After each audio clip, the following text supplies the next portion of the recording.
We have loved ones, particularly when there are children, but I think it also applies for children to their parents as their parents age, of a sense of I should be able to provide for them more than I'm able to. I imagine sometimes spouses also feel this for each other. I should somehow, what they're asking is not unreasonable. She wants to move closer to home, but it's more expensive. But I should be able to provide that. And there's this sense of guilt, as you say, that I'm somehow a failure as a mother to not be able to provide that. And what I would say to you is that as a mother, what she needs from you more than anything is to learn how to honestly and courageously take responsibility for our own lives. That if what she learns is, because obviously when it doesn't happen, when you make a promise and you can't fulfill it, well, she knows that you haven't been able to fulfill it. So what she learns in that way is, rather than honestly assessing a situation, rather than honestly realizing that the present moment, even in its lack of enough money, lack of enough health, lack of enough opportunity, so many different lacks that in so many situations we face. It's the absolute reality of so many people's world today. That in that situation, A, it's something we should feel badly about, therefore we lie, or we make false promises. And that rather than honestly assessing it and figuring out, okay, what to do about it, somehow if we pretend that it isn't a problem, it'll go away. And that's actually a really detrimental lesson to be teaching her. And as a daughter, even though she may be saying to you, Mom, what I want from you is for you to give me enough money so I can move back closer to home, on a deep level, what she really needs from you is, Mom, I want you to teach me how, with grace and stability and perseverance and surrender and even joy and acceptance, I can continue to live where I'm living because we don't have the money for me to move closer to home. Because this is only the first of so many things in my life that are not going to go exactly the way I want them to go. I mean, that's a lesson that's really better off learned sooner rather than later. Because not everything in our life, particularly things related to money and opportunity and ease and comfort and luxury and accessibility, that stuff doesn't go our way. And the sooner that we learn that actually there's a greater gift in that acceptance, and that doesn't mean, by the way, that we give up. It doesn't mean that if we're in a situation where there's lack that we say, oh, okay, this is all that I'm deserving of, this is fine. It's not that. We hold out the vision, the expectation even, of full abundance, overflowing abundance and prosperity in the future. But we also stay grounded in the real. This is a real and ideal marriage. So it's not a matter of I give up and I say, okay, so I'm never going to have enough money. I'm never going to be able to do what I want. No. I hold out the ideal. That's why she's in school. Presumably when she graduates, she'll have a degree, she'll get a job, she'll be able to do better, she'll make money. I mean, this is why people sit through classes that they're not interested in for many, many hours, for many, many years, because it's a vision.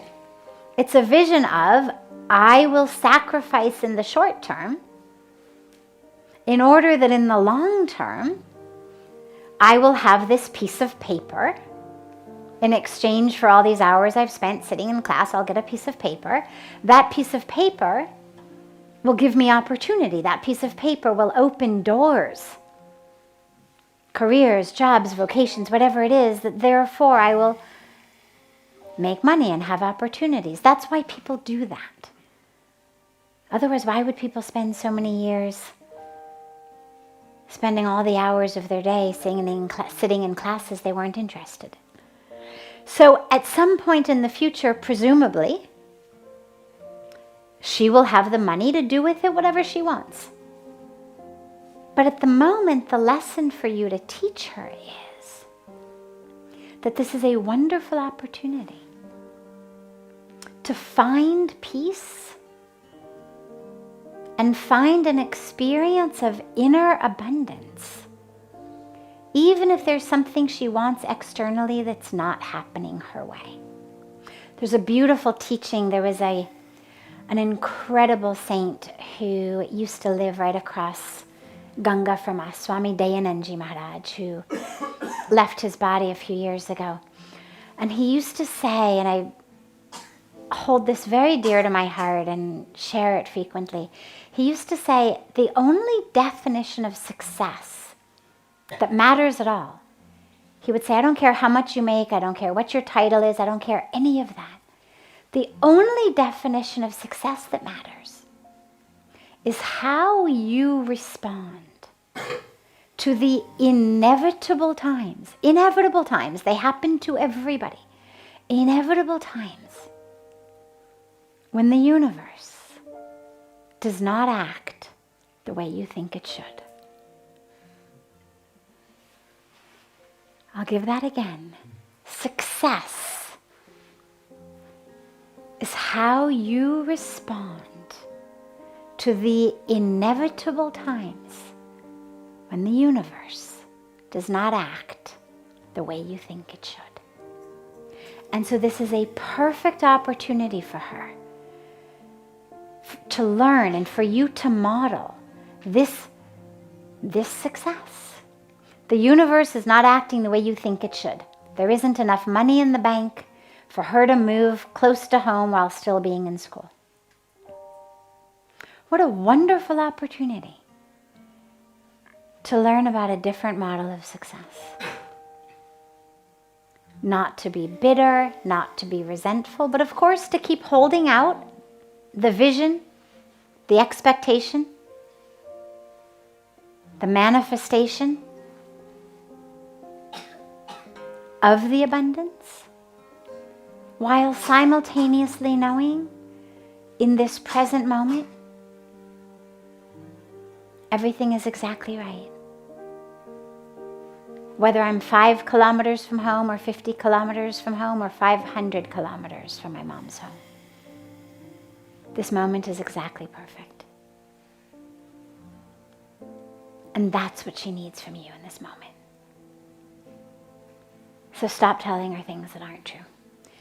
A, it makes you feel horribly guilty, which then is not only unfair to you, but it's actually a lie to you. So it's 2 lies. One is the lie to your daughter, yes, we'll make it happen. But the other is the lie to you, which is that guilt which says to you, you are a bad mom. Because you're not a bad mom. The mark of a good mom is not one who has enough money that her daughter can live close to home. There's no book that's written in the list of criteria for a good mom. So every time you have guilt, that is a lie to you. And that's not fair. Because that is an absolute untruth that you tell yourself, but you set yourself up for it. Because first you tell your daughter an untruth that you know isn't true. And then you allow yourself to drown in the guilt of feeling like a bad mother for not providing something.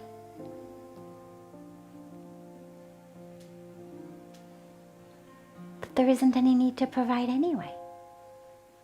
Sure, if you had it, great, you'd give it to her. You don't have it, you can't give it to her. At some point she'll earn it, or it'll come, or she won't. And then you'll figure it out. But none of that makes you a bad mother. Yeah, model for her an acknowledgement of the reality of the situation, with peace, with acceptance, with embrace, with knowing it's exactly perfect in this moment, while also holding out this vision and working toward it. Yeah. It's important because we all make different decisions in our lives. And if you had made a different decision 20 years ago, you might have had money. But you might have not been able to be the type of mom that you were to her.